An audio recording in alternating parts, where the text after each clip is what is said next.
Welcome to the City Schools Division of Bacoor. Ang video explainer na ito ay para sa Unified Information System ng Document Routing and Tracking System. Sa ilalim ng programa ng Project Bilis, Bringing Innovative, Laudable and Impressive Services, ang pagsasaayos ng mga records at dokumento ay naging mas madali at organisado. Ang Document Tracking System ay ginagamit upang masubaybayan at mapamahalaan ang mga dokumentong pumapasok sa departamento. Ilan sa mga suliranin na ating nararanasan ay ang pagkawala, paghahanap ng mga dokumento at ang kakulangan sa seguridad. Nagiging hadlang ang mga ito upang makapagbigay ng maayos na serbisyo sa mga stakeholders. Ang Unified Information System o UIS ay ang Document Routing and Tracking System at siyang magbibigay ng solusyon sa mga suliraning ito.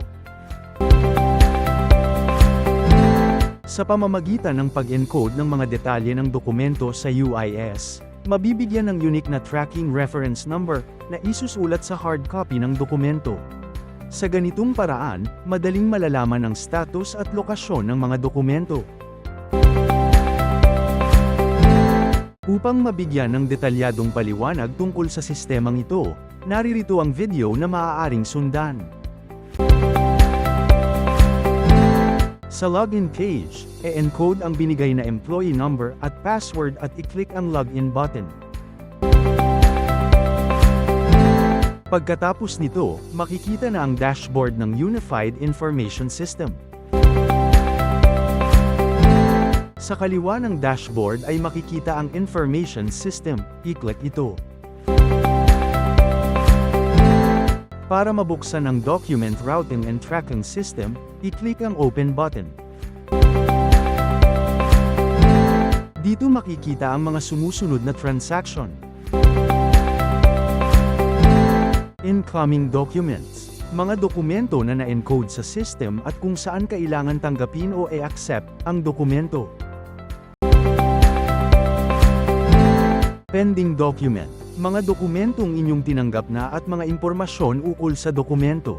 Dito maaring i-save, i-transmit o i-hold ang dokumento. Outgoing documents. Nandito naman ang mga transmitted, acted documents na galing sa pending documents section. Dito maaring i-reprocess ang dokumento. Saved documents. Kopya ng released documents galing sa SDO Records Unit at ang mga dokumentong ibinalik sa inyong pangangalaga. Paano mag-encode ng mga dokumentong kailangang i-submit sa Schools Division Office?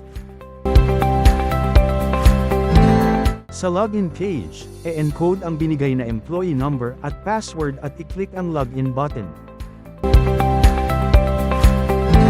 E-open ang Document Routing at Tracking System. Sa kanang itaas na bahagi ng dashboard mayroong makikitang tatlong guhit, i-click ito. Lalabas ang drop-down list box na maaaring pagpilian. E-click ang Submit Document. Makikita ang mga sumusunod na impormasyon na kailangan at importanteng masagutan.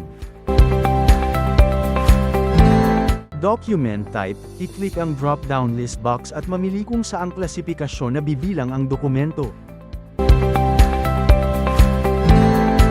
Source, piliin ang school. Source unit o school, piliin ang pangalan ng inyong paaralan.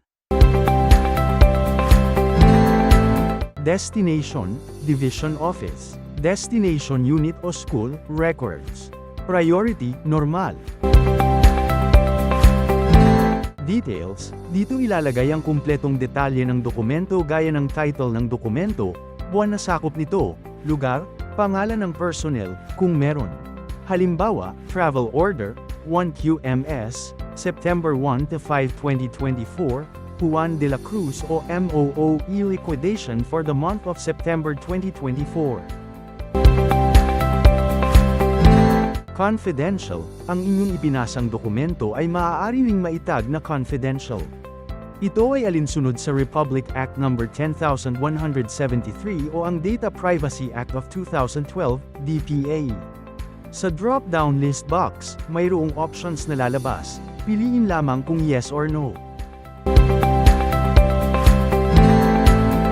Digital copy, kung mayroong nais na isubmit na soft copy ng dokumento na ilang pahina lamang gaya ng mga request letters ay maaaring gamitin ito.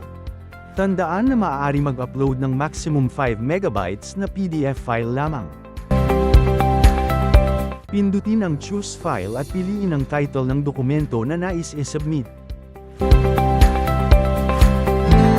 Submit, huwag kalimutang i-click ang Submit button upang lumabas ang tracking number na ibibigay ng system. Para sa personal na kopya ng paaralan ng inyong ipinasang dokumento, maaring i-print ang mismong pahinang na-generate na UIS number na isasama sa hard copy na ipapasa o kaya'y magdala ng sobrang kopya, upang doon magtatak ng received copy ang personnel ng aming opisina. Pagkatapos ng prosesong ito, handa na ang dokumento para tanggapin sa SDO Records Unit. Tandaan, alinsunod sa Division Memorandum No. 65, Series 2024 o ang designation ng school focal person para sa Unified Information System.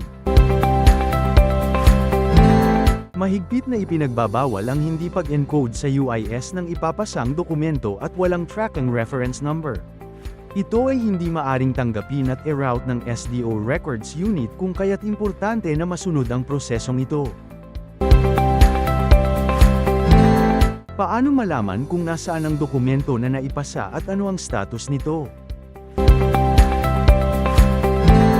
Sa login page, i-encode ang binigay na employee number at password at i-click ang login button. I-open ang Document Routing and Tracking System.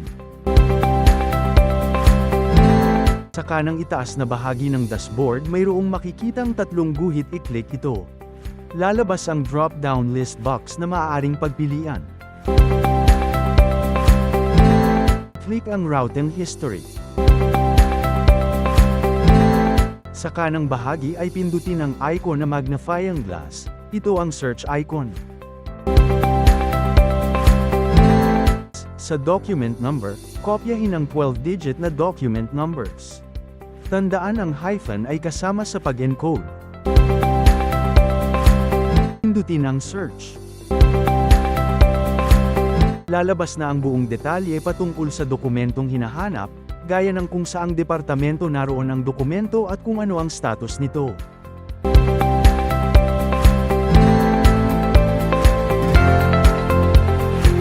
Ano ang dapat gawin kung nakalimutan ang UIS password? Sa login page, sa bandang ibabang bahagi pindutin ang tanong na cannot login. Lalabas ang user account retrieval. I-encode ang employee number pagkatapos ay pindutin ang retrieve button. Ipapadala sa inyong registered mobile phone number ang user account login information na kailangan upang makapag-login sa UIS. Sa document tracking system na ito, ang paghawak ng mga dokumento ay hindi na magiging isang suliraning nakababahala. Kaya halina at tuklasin ang kahusayan at seguridad na hatid ng ating UIS. Ito ang ating Unified Information System o UIS, ang inyong kasangga sa epektibo at maayos na pamamahala ng mga dokumento. Para sa iba pang mga katanungan, maaring i-dial ang mga sumusunod na numero, 046-435-6100 local 09 at ang mga personnel ng SDO Records Unit ay laging handang tumulong sa inyo. Dahil kami sa OSDS Records Unit, we keep records. Retaining excellent control of omnibus records, repository and its disposition in a systematic management system, which will contribute to the fulfillment of our agency's tagline, numero 1 sa kalidad na edukasyon para sa batang Bacooreno.